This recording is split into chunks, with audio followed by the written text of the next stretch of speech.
Buenas tardes, hermanos. Sean bienvenidos a esta sesión número 7 de nuestro curso. Les pedimos de la manera más atenta encender su cámara durante toda la sesión, así como mantener sus micrófonos apagados. Si presentan algún percance, favor de notificarlo a sus coordinadores o a nuestro equipo de apoyo. Si tienen alguna duda, comentario o pregunta respecto al tema, les pedimos que al final de nos lo hagan saber a través del chat. Nos disponemos a iniciar nuestra reunión con la oración inicial. Nos ponemos en presencia del Señor con la señal de la cruz. Por la señal de la Santa Cruz de nuestros enemigos, líbranos, Señor Dios nuestro. En nombre del Padre, del Hijo y del Espíritu Santo. Amén. En esta reunión pedimos a nuestro Señor Jesucristo darnos un corazón limpio para que podamos ver. A ti, Señor, abrimos los proyectos y planes de esta reunión. Acompáñanos. A ti ofrecemos lo que somos y lo que tenemos. Acógelo. A ti, que eres Dios de la vida, te pedimos fuerza. Anímanos. Que nuestros corazones se alegren y regocijen hoy, porque todo lo esperamos de ti.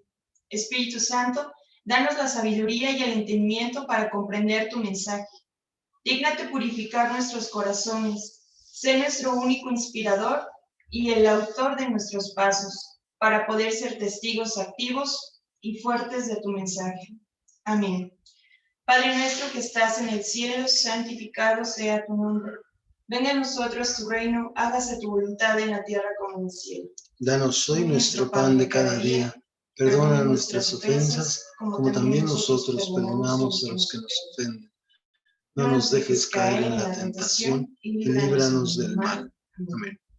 En el nombre del Padre, del Hijo y del Espíritu Santo. Amén. Amén. Damos la bienvenida al Padre Jaime Vilchis Guerrero, párroco de Santa María de las Rosas, quien nos presentará el tema El Magisterio Social Latinoamericano, de Río de Janeiro a Aparecida. Hola, ¿cómo están? Buenas noches. Me da mucho gusto poder compartir con ustedes en esta ocasión sobre este tema que es tan valioso e importante y sobre todo lo que más nos afecta a nosotros en cuanto a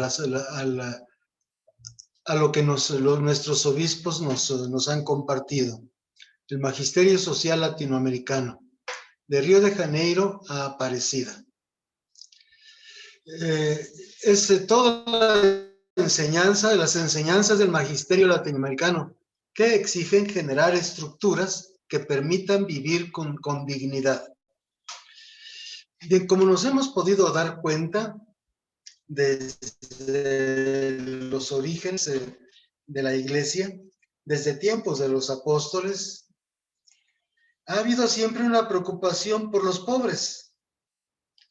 San Pablo afirma y comunica, ¿verdad?, que Pedro y Santiago, al apreciar y avalar su magisterio, le piden que no se olvide de los pobres y afirma que lo ha tomado siempre en cuenta. Los padres de la Iglesia, es decir, los grandes teólogos de los primeros siglos de la Iglesia, como ya lo han visto, pues fueron insignes defensores de los pobres, algunos incluso sufriendo por ellos el martirio.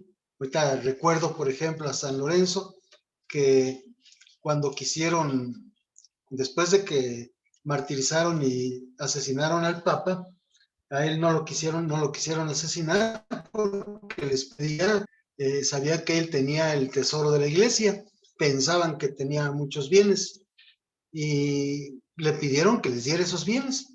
Y él les dijo que con mucho gusto, porque sus bienes eran los pobres, a ver si les cambiaban la vida. Pero así como eso, hay muchos otros, como San Juan Crisóstomo, por ejemplo, que tuvo que padecer el exilio por plantarse ante el rey para decirle lo injusto que era con los pobres. Es decir, la Iglesia siempre ha sido sensible a la problemática social y ha sabido leer los signos de los tiempos expresándolo a través del magisterio universal, continental. De hecho, Monseñor Fortino, en el tema anterior, trató sobre este magisterio, lo que es, digamos, el recorrido que hizo acerca de las propuestas del magisterio social desde León XIII en adelante, de tal manera que todo eso propició una reacción que obviamente propició movimientos para levantar la voz contra injusticias cometidas, por ejemplo, contra los obreros, y de ahí surgió, por ejemplo, las juventudes obreras cristianas, católicas. Hoy nos toca abordar el tema número 7, que es el tema que más nos afecta directamente y que ha sido también detonante de muchos movimientos, algunos no tan positivos, un tanto extremos, pero que han influido mucho para incluso propiciar un modo de pensar y un modo de proceder, un enfoque diferente a la visión de la Iglesia en América Latina. Quisiera yo partir, y esto se me hace muy importante, partir de lo que ya Monseñor Fortino les compartió la vez pasada. Y voy a tocar este tema, sobre todo porque Monseñor Fortino expresó cosas muy valiosas que más vale repetir para que se nos queden bien claras. Comienzo con Medellín, con lo que dice Medellín.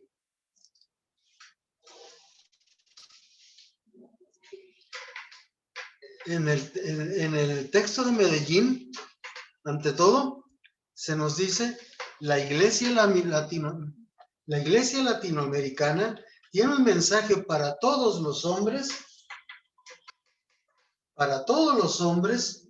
que en este continente tienen hambre y sed de justicia.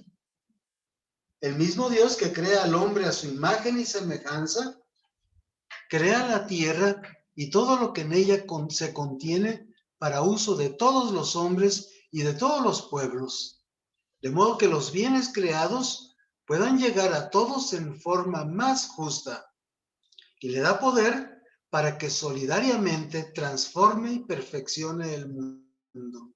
El mismo Dios, quien en la plenitud de los tiempos envía a su Hijo para que, hecho carne, venga a liberar a todos los hombres de todas las esclavitudes a que los tiene sujetos el pecado, la ignorancia, el hambre, la miseria, la opresión, en una palabra, la injusticia y el odio que tienen su origen en el egoísmo humano.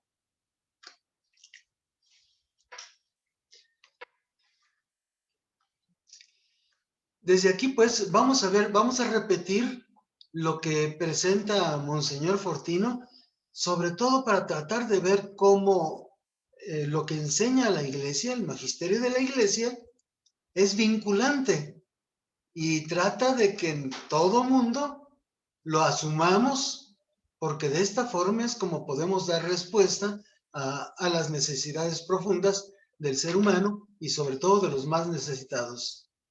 El magisterio dice, los documentos del magisterio de la Iglesia incluyen encíclicas papales, exhortaciones pastorales, cartas apostólicas y documentos conciliares sobre temas relativos a la vida social como la política, la economía y la cultura.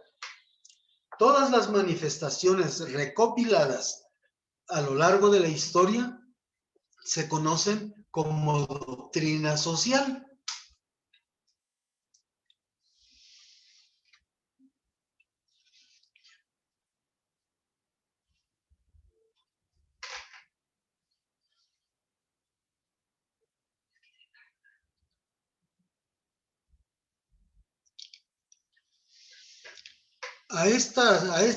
Todo esto se presenta como el posicionamiento de la iglesia. Y estos posicionamientos universales de la iglesia, es decir, a los textos doctrinales de los papas, de los concilios y de la curia romana, se suman otros posicionamientos hechos por una conferencia episcopal concreta sobre asuntos de la doctrina social de la iglesia acerca de temas sociales puntuales.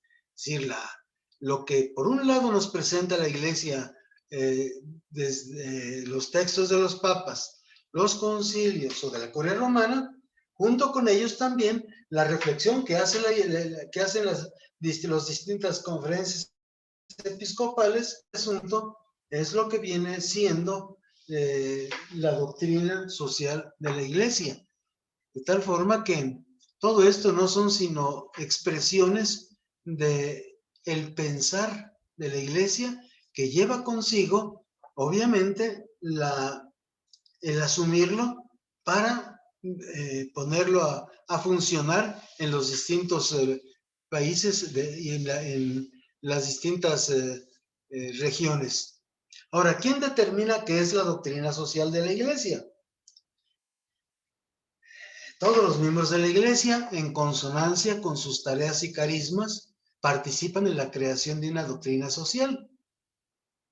Es decir, que hay mucha gente que interviene. Por ejemplo, dentro de los movimientos sociales que se han dado, obviamente que de ahí surge una luz también, la iglesia lo asume a través de los obispos y luego lo proclama. Y los principios de la doctrina social están formulados en los documentos más importantes de la iglesia. La doctrina social es doctrina oficial de la iglesia. El magisterio de la iglesia, es decir, el papa y los obispos, en común con él, inculca a la iglesia y a la humanidad cómo deben configurarse las sociedades con sentido social, justas y políticas y pacíficas.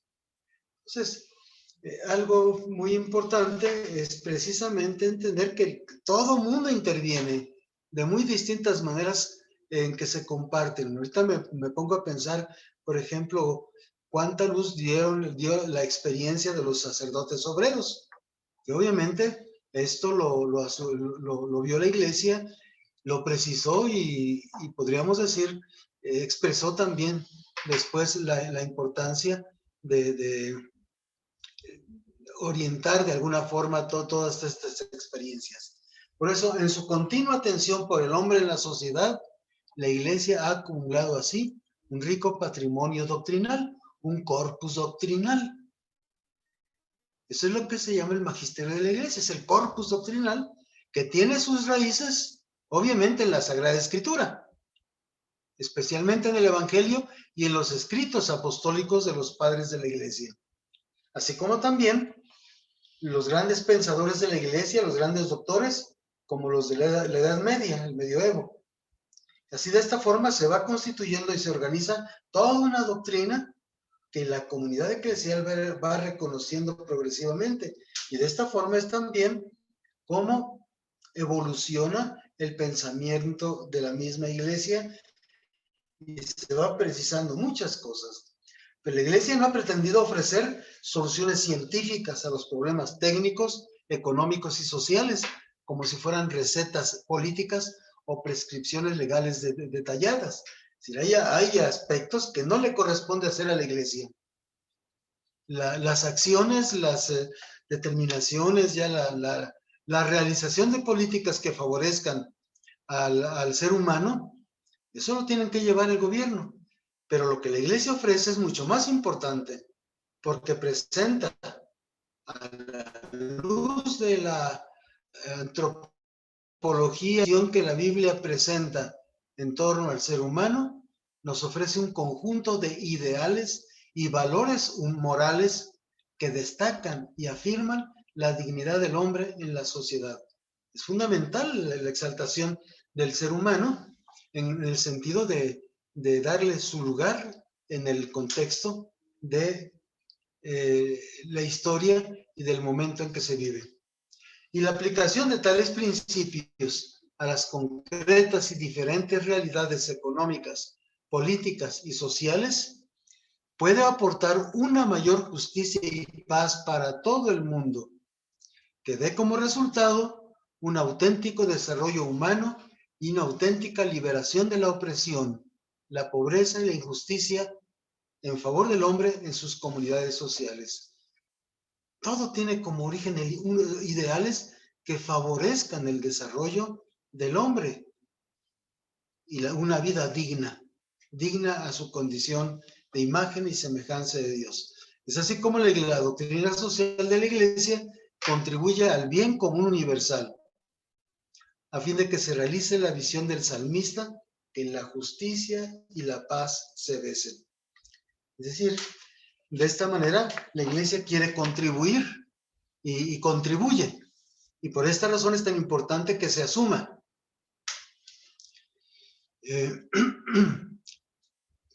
¿Qué influencia, por ejemplo, tuvo toda digamos, la doctrina social emanada, por ejemplo, de la encíclica del Papa León XIII? Bien, pues en noviembre de 1920, el episcopado mexicano funda el Secretariado Social Mexicano como una instancia propia encargada de coordinar organizaciones y grupos vinculados a la Iglesia mexicana, algunos ya existentes desde principios de siglo, e inicia en forma sistemática la acción social eclesiástica en todo el territorio nacional. ¿Qué cosa es el Secretariado Social? Bueno, es una institución permanente que tiene por objeto difundir la doctrina social de la Iglesia para asegurar la continuidad y el método de en la acción, así como la unión entre las dirigencias. O sea que en esto podemos ver cómo es vinculante la doctrina de la Iglesia y que tiene que ser asumida entonces también si queremos darle a la vida digamos, del ser humano su dignidad y su grandeza. De forma que la Iglesia mexicana de este modo la asumió y la asumió en principio a través del padre Pedro Velázquez Hernández, un sacerdote que, por cierto, de Valle de Bravo, que es figura emblemática de la pastoral social en la Iglesia mexicana, cuya labor empeñó la mayor parte de su ministerio sacerdotal, desde su arribo en el Secretariado Social Mexicano en 1941, al cual dio un giro conduciéndolo junto con un grupo de sacerdotes comprometidos con las causas populares, desde los albores de acompañamiento religioso a la acción católica hacia una acción cristiana en el campo económico-social. Vocación original de este organismo creado por los obispos mexicanos en 1923, todo esto bajo la inspiración de la Rerum Novarum.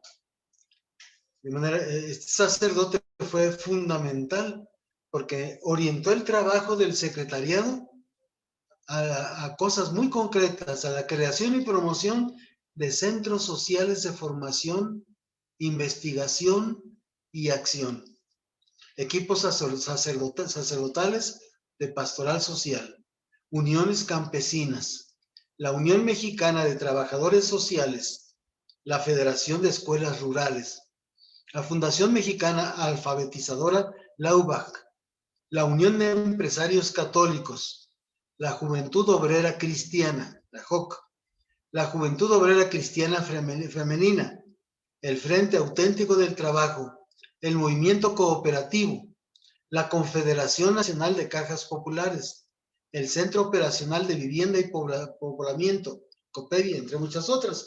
O sea, ya el padre actuando de una manera muy incisiva, incidió también de distintas formas en la Iglesia de México. Bien, pues aquí entramos entonces directamente a las conferencias latinoamericanas. Es decir, se trata de verdad de los obispos comenzaron por tener, podríamos decir así, por soñar en una integración a nivel continental o latinoamericano, mejor dicho, en orden a comunicarse y organizarse a nivel primero nacional y luego latinoamericano, levantando siempre la voz en favor de la justicia y de crear estructuras más equitativas, sobre todo en favor de los menos favorecidos. De forma que el primer encuentro de estudio, reflexión, análisis y trabajo pastoral común se dio en Río de Janeiro. Y aquí vemos las 5 conferencias de los obispos latinoamericanos, de la organización que se conoce como CELAM o CELAM, el acento es lo de menos, que es la conferencia latinoamericana. Es el CELAM, o sea, los obispos de Latinoamérica que se organizan entre 1955 y 2007, llevando a cabo 5 reuniones, 5 conferencias, fundamentalmente para reflexionar en la evangelización del continente y de este modo aportar también líneas de acción ante los problemas sociales. Obviamente que los frutos de esa integración aportan importantes reflexiones y enseñanzas sociales que en principio llama la atención sobre la realidad del continente, para asumir así también compromisos frente a la situación que se presenta, de tal manera que asumir los compromisos para actuar en favor sobre todo de los más necesitados. Y por otro lado, los caminos señalados para favorecer la liberación integral de nuestros pueblos, buscando cumplir con la encomienda de Jesucristo. Y así entonces podríamos decir que en Río de Janeiro, los obispos latinoamericanos reunidos en ese lugar se enfocaron en el análisis de la situación religiosa de cada uno de los países de América Latina. Y su aporte es muy importante porque dan los primeros pasos hacia una pastoral de conjunto y trataron 3 aspectos fundamentales: la escasez del clero, la necesidad de mayor y mejor instrucción de los laicos, y el tercer tema es el referido al problema social. Entonces, ahí se ocupan, por lo tanto, del estudio y la promoción de la doctrina social, encomendada particularmente a los seglares, sobre todo a la acción católica, así como a la creación de asociaciones y obras que solucionaron los problemas sociales y procuraron el bien común. En este segundo apartado, precisamente, tomando en cuenta la acción católica, señalan el apostolado social como una responsabilidad del cristiano, invitando a que no solo se les instruya a los laicos, sino también que se les capacite, o sea, que estén capacitados técnica y científicamente, junto con la práctica, y orientados al bien común. Ya directamente en el apartado sobre la problemática social expresan textualmente lo siguiente: la Conferencia General del Episcopado Latinoamericano no puede dejar de expresar su honda preocupación ante los problemas sociales de América Latina y la situación angustiosa en que se encuentra todavía, a pesar del cúmulo de bienes que la providencia ha dispensado al continente, una no pequeña parte de sus habitantes, y en particular algunas clases de trabajadores del campo y la ciudad, sin olvidar a la clase media, por los salarios insuficientes y la demanda de trabajo. Entonces, estas afirmaciones: en el campo y en las ciudades los salarios resultan insuficientes y existe una fuerte demanda de trabajo. Y por ello, piden los obispos intensificar la labor social para contribuir a la solución de problemas, mayor atención en las escuelas primarias y secundarias, capacitación agrícola, de artes y oficios, como obras también de salud, hospitales, asilos, sanatorios, dispensarios, etcétera. Y para ello piden incluso a las órdenes religiosas el envío de personal capacitado y especializado. Entonces, formar a cuantos deseen trabajar en el campo social y asistencial, o sea, pero capacitarlos para que de esta forma también realicen una actividad social y benéfica en favor de los más necesitados. Bien, esto es digamos, la conferencia de Santo Domingo, de Río de Janeiro, la primera conferencia episcopal del episcopado latinoamericano. La segunda conferencia. Esta conferencia también propiciada por un lado por el Papa Pablo VI, que la inauguró en esta ciudad conflictiva.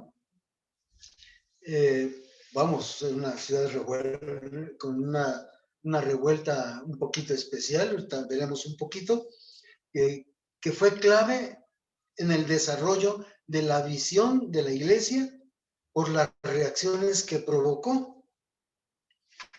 Es decir, que encontramos en esta afirmación en las conclusiones de ese documento, defender, según el mandato evangélico, los derechos de los pobres y oprimidos, urgiendo a nuestros gobiernos y clases dirigentes a que eliminen todo cuanto destruya la paz social, injusticias, inercia, banalidad, insensibilidad, y denunciar enérgicamente los abusos y las injustas consecuencias de las desigualdades excesivas entre ricos y pobres. Es podríamos decir,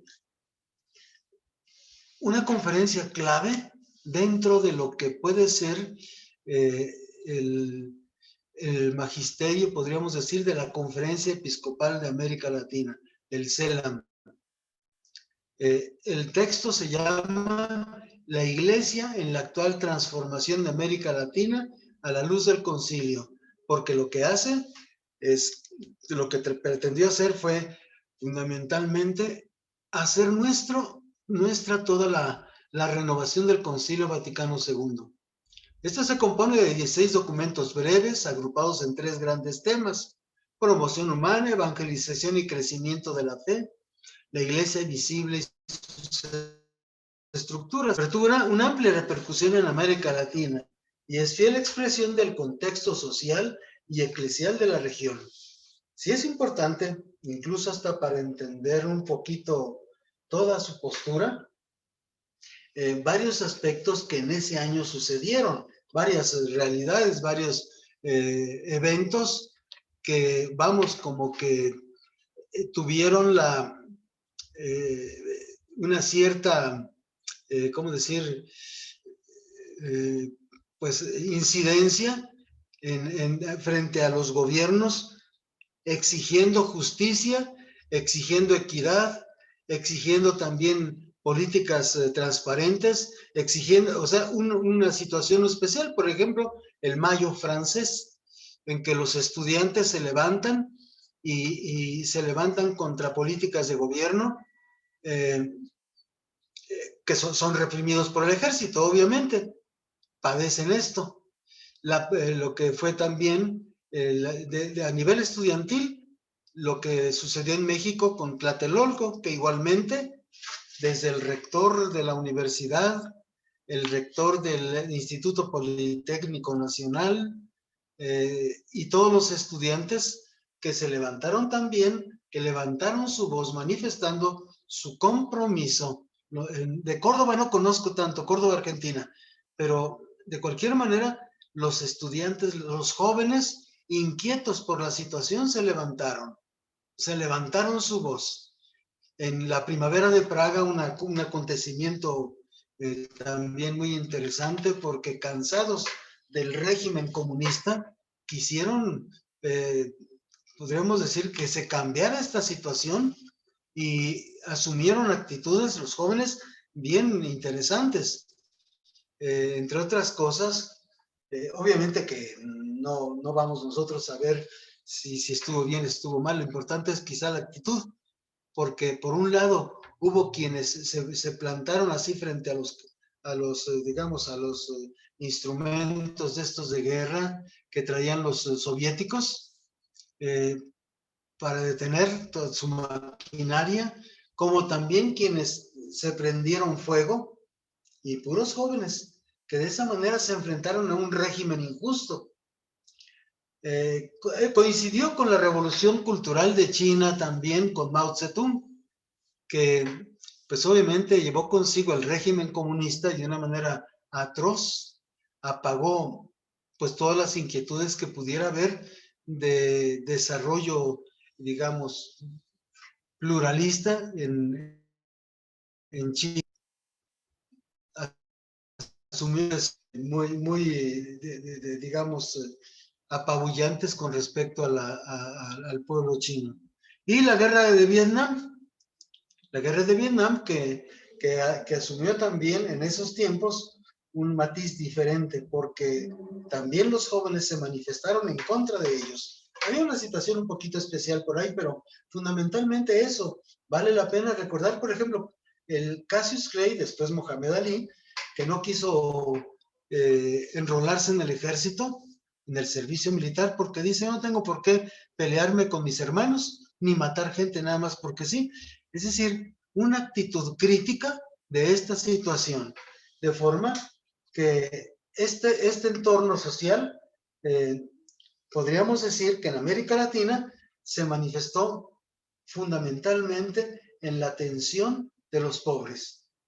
Y por ello, podríamos decir que los obispos de América Latina, convocados por el Papa Pablo VI, se reunieron en esta conflictiva ciudad de Medellín y redactaron el documento que conocemos como Documento de Medellín, que tuvo una inmensa influencia en América Latina y que inspiró una gran cantidad de movimientos que buscaban cambiar la sociedad por otra más justa y fraterna. Miren, es tan valioso esto que incluso algunos teólogos consideraron este documento y esta experiencia, este análisis de Medellín, como el documento en el que nació la Iglesia latinoamericana como tal, casi como un acta de fundación. Y tuvo repercusiones muy grandes, porque de aquí surgieron muchas organizaciones que incluso llevaron a cabo muchos sacerdotes a la cabeza, incluso hasta posturas.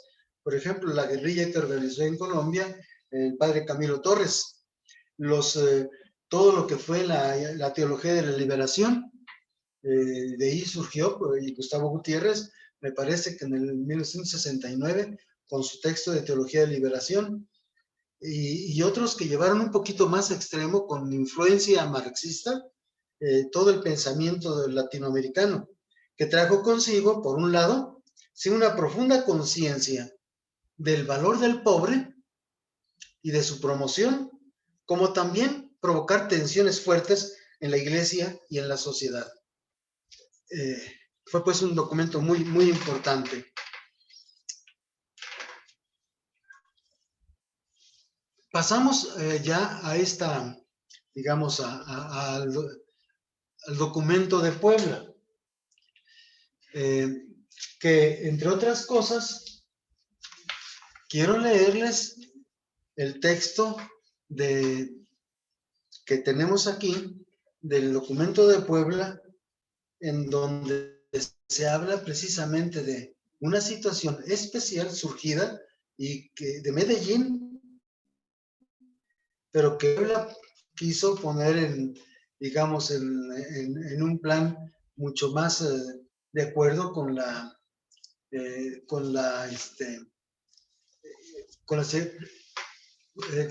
lo que en sí ya vino a presentar este documento. Volvemos a retomar con renovada esperanza en la fuerza vivificante del espíritu, la posición de la segunda conferencia general que hizo una clara y profética opción preferencial y solidaria por los pobres. No obstante, las desviaciones e interpretaciones que algunos desvirtuaron el espíritu de Medellín, el desconocimiento y aún la hostilidad de otros. Es decir, hace este enlace precisamente porque de Medellín surgieron inquietudes tan profundas, tan fuertes, que se llevó a situaciones especiales, muy, muy duras. Y encontramos ahí la experiencia, por ejemplo, de nuestro santo latinoamericano, que es Monseñor Romero, pero que tuvo como un punto de referencia también importante de un jesuita, que fue, podríamos decir, inspiración suya en cuanto a su opción por los pobres. Un jesuita o unos jesuitas a quienes el régimen los mató por su compromiso con los pobres, y que llevó a Monseñor Romero también, a partir de ello, a transformar su visión. Fue bien, bien interesante. Y por eso Puebla quiere poner un poquito de atención en este aspecto. Dice: la inmensa mayoría de nuestros hermanos afirmamos la necesidad de conversión de toda la iglesia para una opción preferencial por los pobres con miras a su liberación integral. La inmensa mayoría de nuestros hermanos siguen viviendo en situación de pobreza y aún de miseria que se ha agravado. Y afirma entonces: queremos tomar conciencia de lo que la Iglesia latinoamericana ha hecho o ha dejado de hacer por los pobres después de Medellín, como punto de partida para la búsqueda de pistas opcionales eficaces de nuestra acción evangelizadora en el presente y en el futuro de América Latina. Y de esta manera, por un lado, reconocen lo que muchos episcopados de la América Latina han asumido, y incluso, dice, los pobres, alentados por la iglesia, han comenzado a organizarse. La denuncia profética de la iglesia y sus compromisos concretos con el pobre le han traído en no pocos casos persecuciones y vejaciones de distinta índole. Todo ello ha producido tensiones y conflictos dentro y fuera de la iglesia. Con frecuencia se la ha acusado, sea de estar con los poderes socioeconómicos y políticos, sea de una peligrosa desviación ideológica marxista. Entonces, todo esto, digamos, de alguna manera, pues el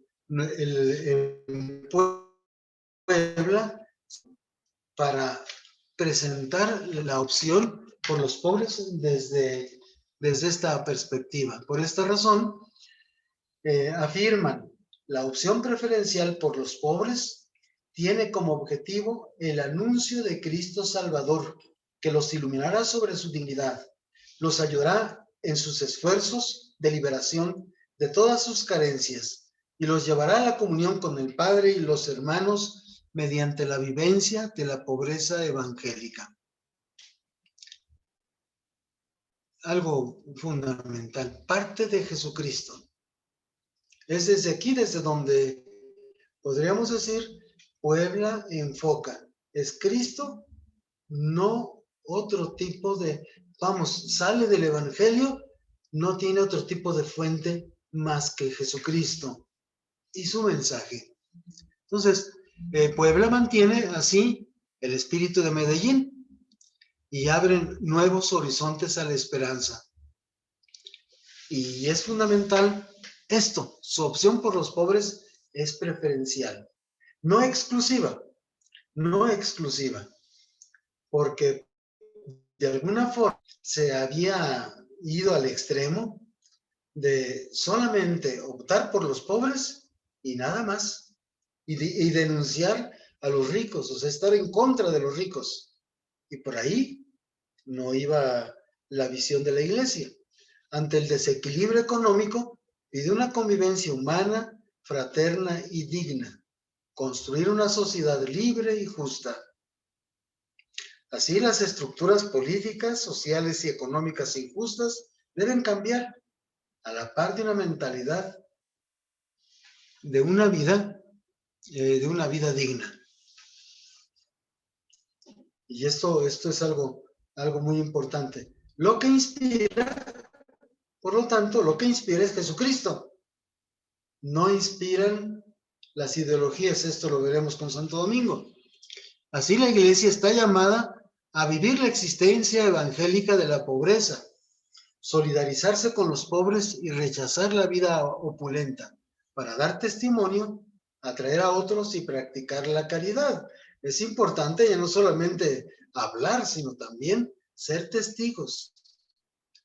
El Puebla nos habla de esto, de que la solidaridad se tiene que asumir, pero como testimonio también de pobreza.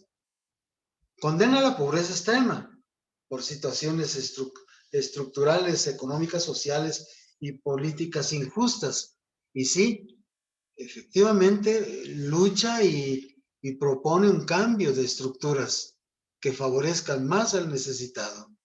Y por ello pide conocer, denunciar y desarraigar las causas y mecanismos que las generan para crear un mundo más fraterno y justo. Por aquí nos lleva.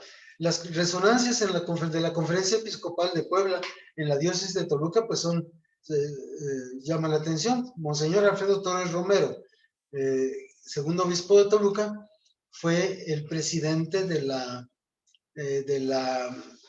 Comisión de Pastoral Social, y en ese tiempo, en sus tiempos, fue, digamos, sacaron un documento de pastoral social que obviamente que es excelente, es precioso, con un equilibrio extraordinario, pero una visión muy eclesial. Obviamente que con su libro Estructuras Diocesanas y Pastoral Orgánica, buscó darle también rumbo a todas las tareas pastorales de la diócesis. Quien fue el sacerdote que de alguna manera influyó mucho, apoyó mucho a Monseñor Alfredo Torres Romero, fue el padre Monseñor Jesús Márquez Farfán, que fue el secretario ejecutivo. Y por otro lado, pues obviamente Monseñor Felipe Arizmendi Esquivel, cardenal de la Iglesia, también de esto sacó expresiones, digamos, compromisos muy interesantes. Se habla de cuando alguien le propuso cambiar de la diócesis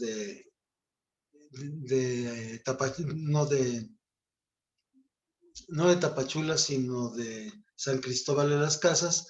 Él se negó porque precisamente sería traicionar a mi comunidad, a los pobres de esta diócesis, y la afectación en ese sentido es muy fuerte, de tal manera que se mantuvo fiel y esto pues llevó consigo se mantuvo firme hasta que, digamos, ya presentó su renuncia por edad.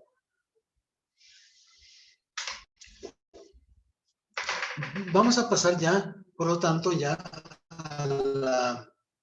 a la conferencia episcopal, la cuarta conferencia episcopal, también convocada por el Papa San Juan Pablo II.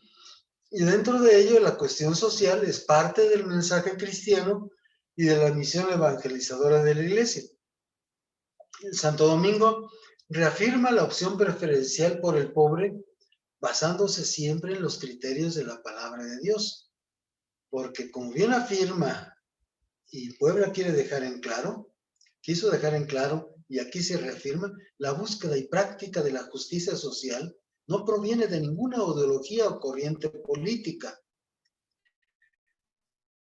Es una vigencia del Evangelio y a la vez fruto de la venida del reino de Dios.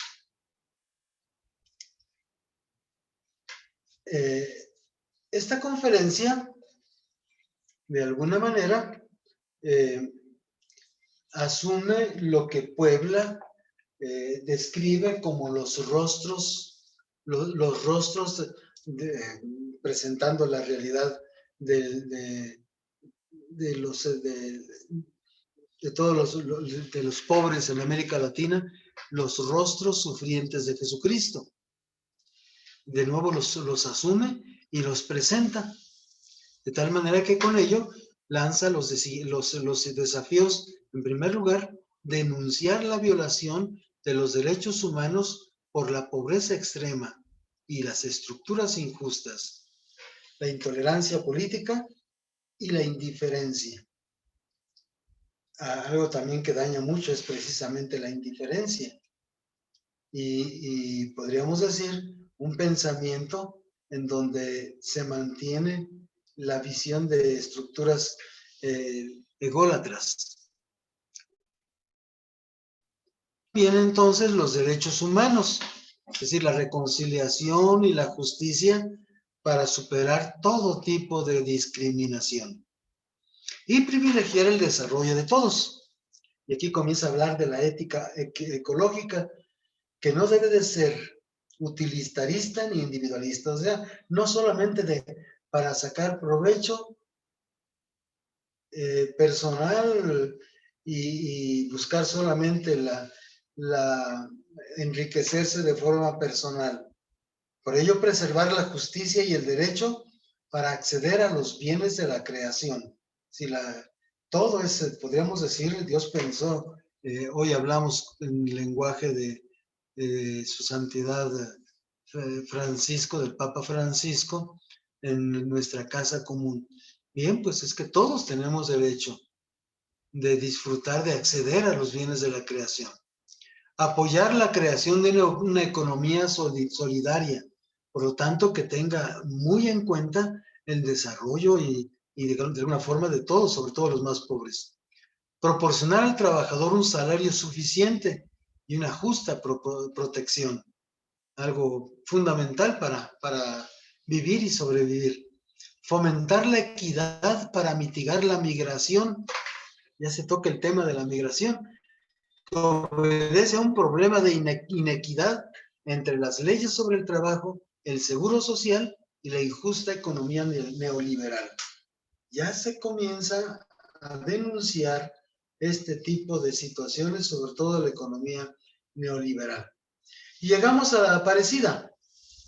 En esta conferencia, cuarta conferencia que se llevó a cabo en Aparecida, ahí se hizo un llamado general a todos y a cada uno de los miembros de la iglesia.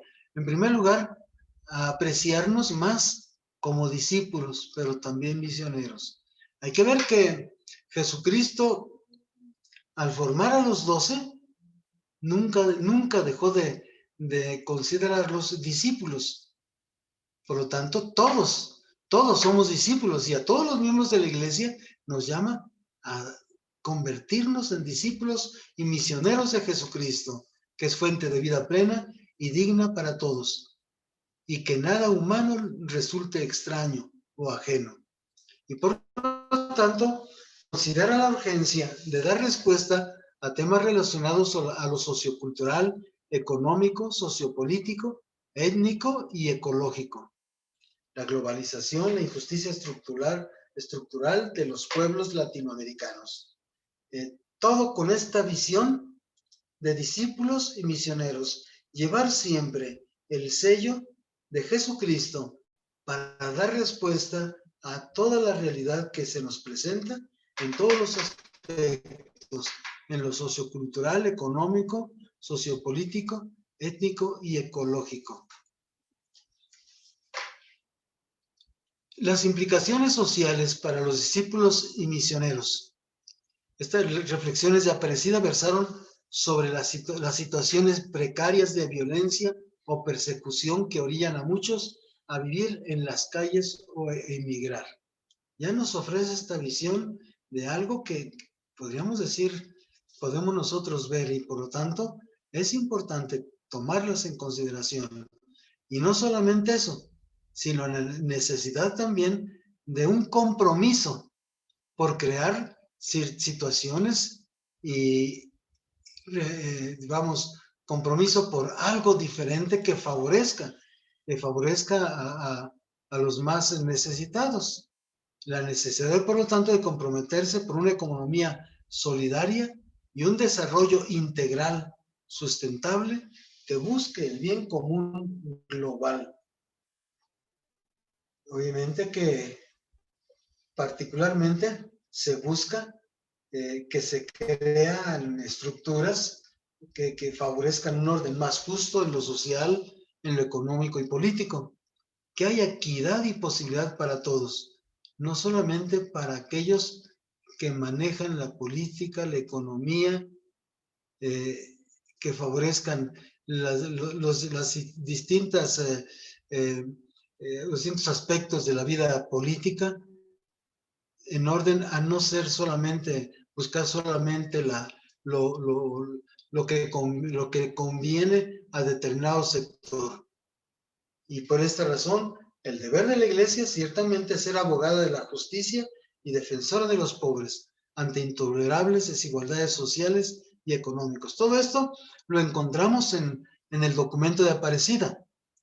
Ya está expresado precisamente para que nosotros lo asumamos. Esta es la luz que nos ofrece. Y una palabra del Papa Francisco tuvo un papel preponderante, protagónico en esta conferencia episcopal de Aparecida. Tan es así que esto mismo es lo que ha proclamado y defendido a nivel universal. Su mensaje, su palabra está profundamente enraizada en Aparecida, de tal manera que incluso cuando fue elegido papa, el cardenal brasileño le dijo a él personalmente: no te olvides de los pobres. Algo que el papa ha asumido por toda la influencia que tuvo también de este documento de Aparecida y de la experiencia de América Latina. Y ahí su compromiso siempre por el pobre. Y vaya que si habla sobre esto. Entonces el magisterio de la Iglesia está orientado precisamente a darnos luz, darnos luces, y que nosotros lo asumamos para poder también de esta manera pues responder a las distintas exigencias que encontramos en los distintos países de América Latina, y que el nuestro no está ajeno. Nosotros tenemos aquí problemas muy serios de pobreza, de marginación, y hay un problema del que el Papa ha hablado mucho y defiende mucho: el problema de los migrantes. Y es un problema que podríamos decir nos afecta a todos. De ahí pues la importancia que tiene escuchar al Espíritu en Latinoamérica. Las conferencias generales del episcopado latinoamericano son verdaderos ejercicios de discernimiento. Ofrecen respuestas a los desafíos de la realidad. Las intervenciones del episcopado latinoamericano constituyen directrices decisivas en la labor pastoral de la Iglesia en América Latina y el Caribe.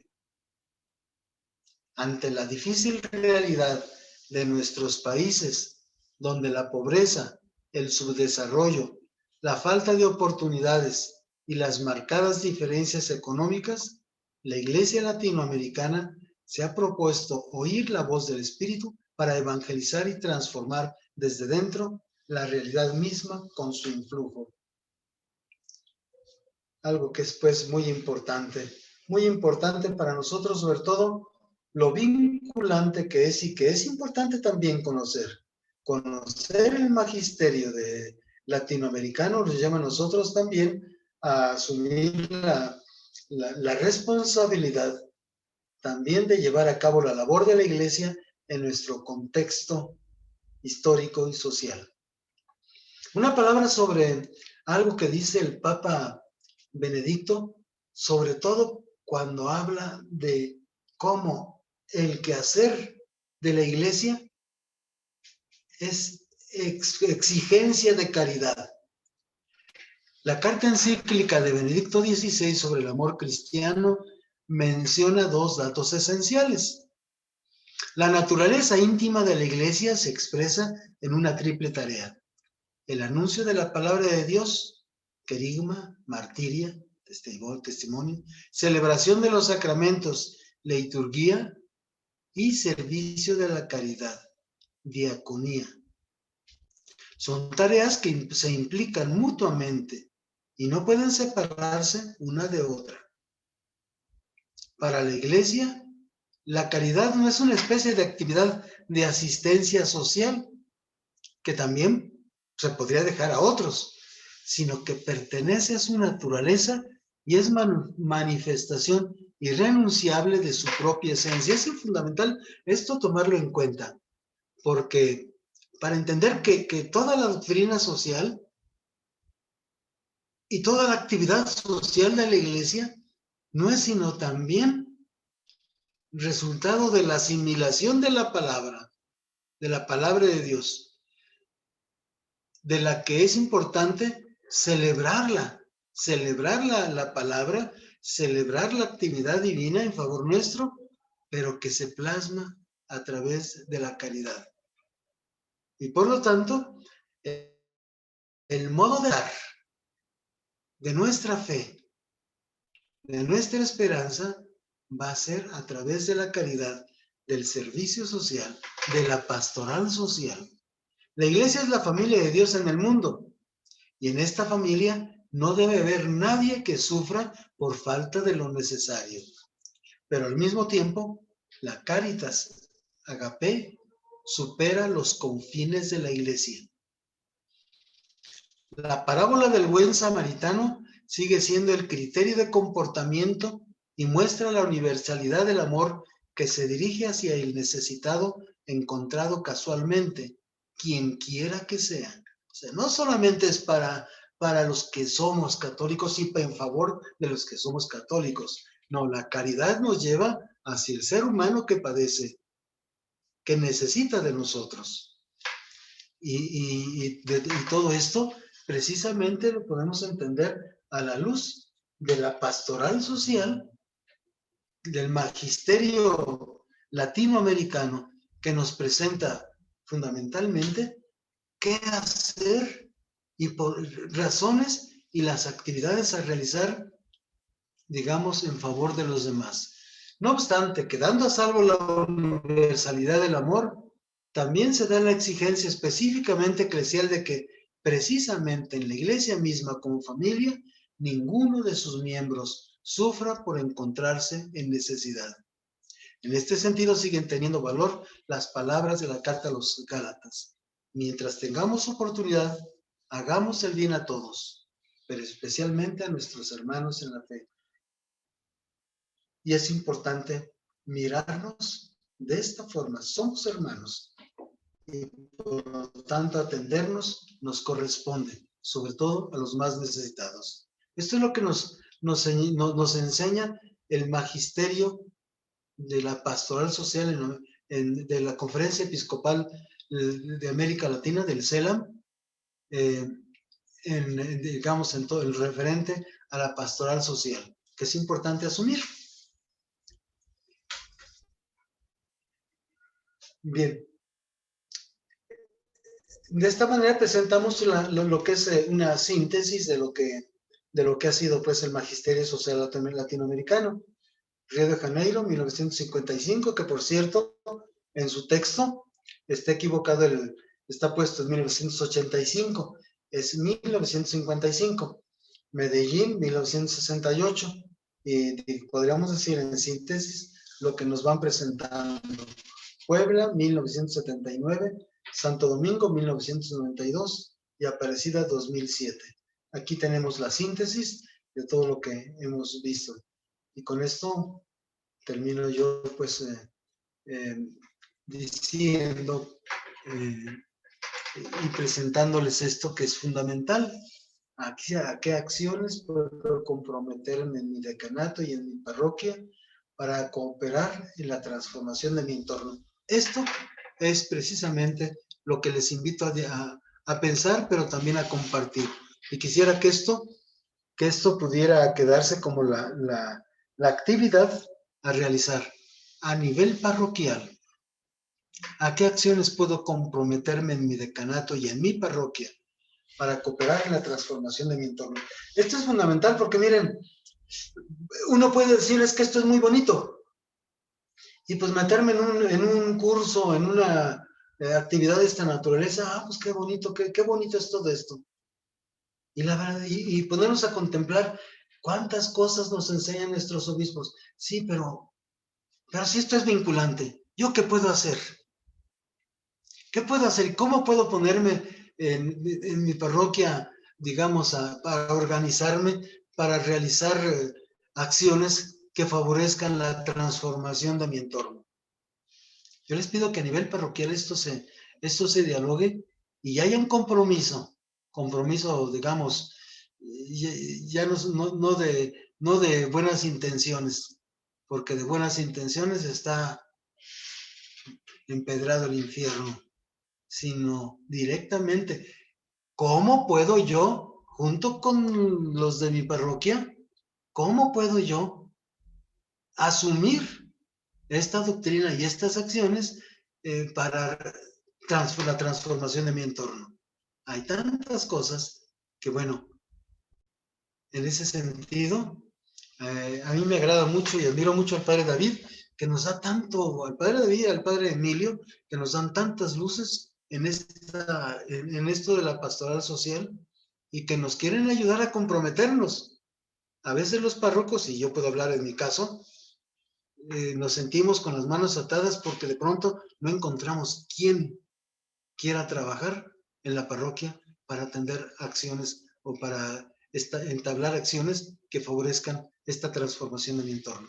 Bien, no sé si haya preguntas, si alguien quisiera compartir, platicar o hablar o alguna cosa. Sí, ya tenemos una pregunta, padre. Dice, después del documento de Aparecida, ¿ha habido algún otro o fue el último? Bueno, de la Conferencia Episcopal Latinoamericana, pues es la última, es la última 2007, la última conferencia que se llevó a cabo.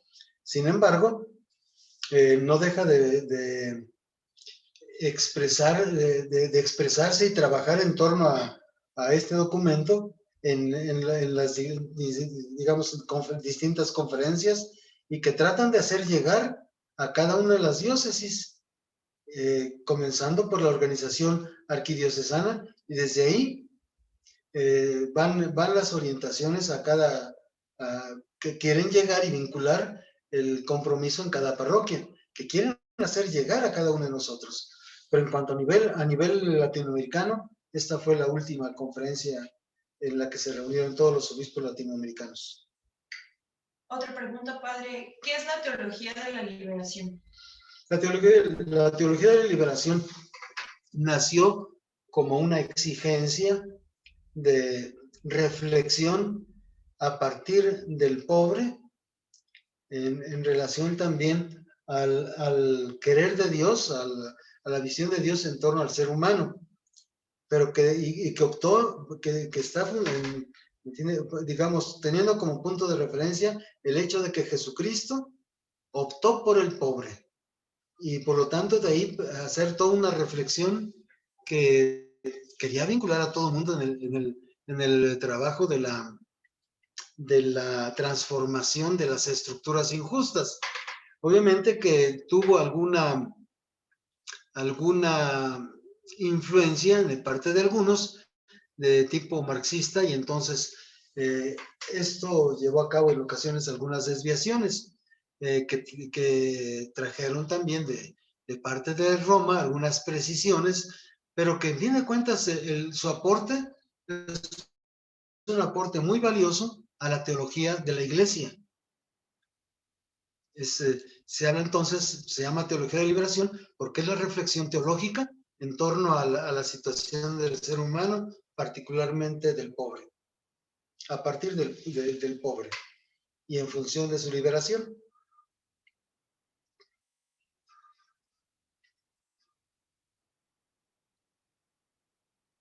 ¿Ya son todas? Okay, nos piden que si podemos poner la síntesis de su presentación.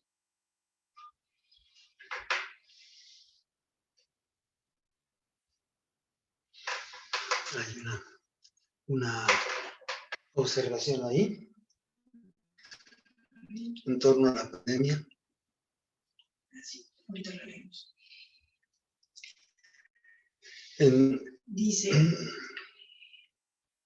evidentemente la pandemia ha abierto una vertiente sobre la salud, incluso en casa, de una manera tan importante que nos plantea un reto a nivel iglesia. ¿Sabes si hay alguna iniciativa en nuestra diócesis al respecto? Esto nos afecta a los ministros extraordinarios de la comunión. Obviamente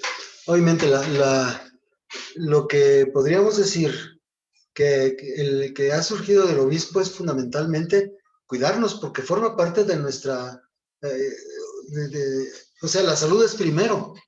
No podemos hacer ningún otro tipo de servicio si no estamos, si no tenemos salud. Entonces tenemos que cuidarnos para también cuidar a los demás. O sea, un deber de caridad no solamente es mirar nuestra propia salud, sino protegernos para proteger a los demás. Esto es lo que nos ha orientado el obispo. Y ha habido otras a nivel nacional en torno a, obviamente, a seguir las orientaciones del gobierno, sobre todo de las instituciones de salud, que nos han dado instrucciones en torno a qué hacer para nuestros cuidados. Aquí es algo importante y importante también ver por nuestra salud y por la salud de los demás. Y en la medida en que nos cuidemos, vamos a cuidar a los otros.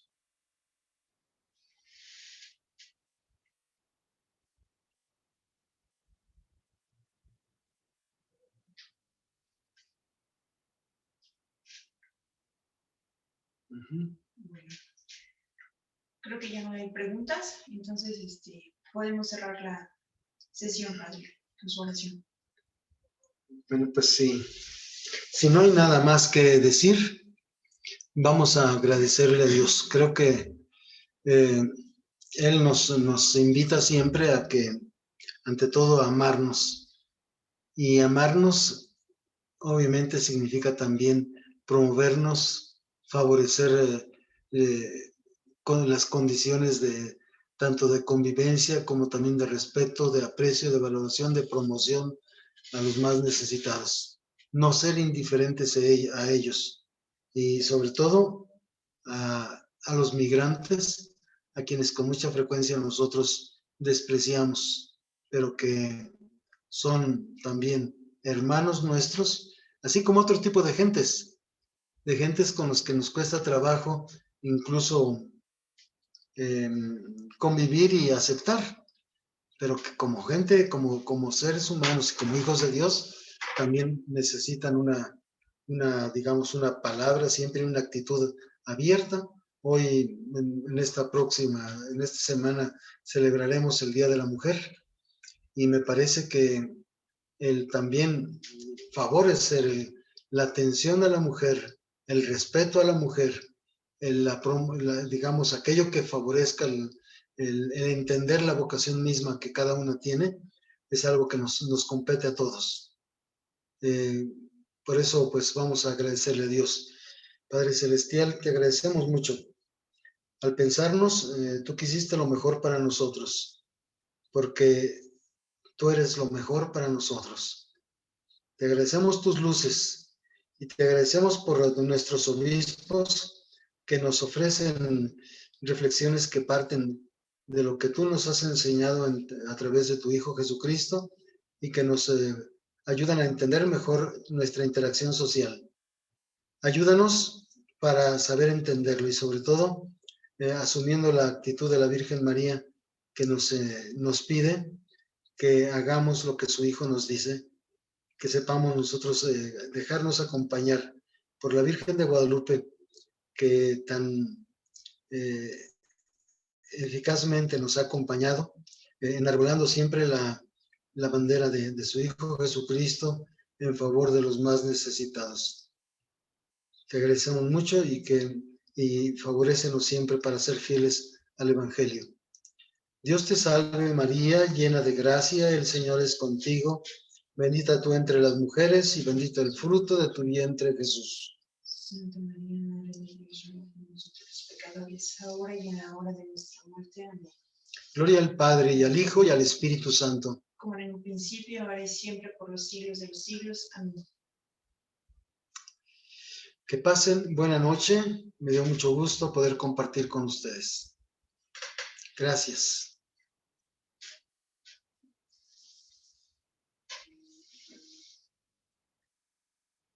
Su bendición, Padre.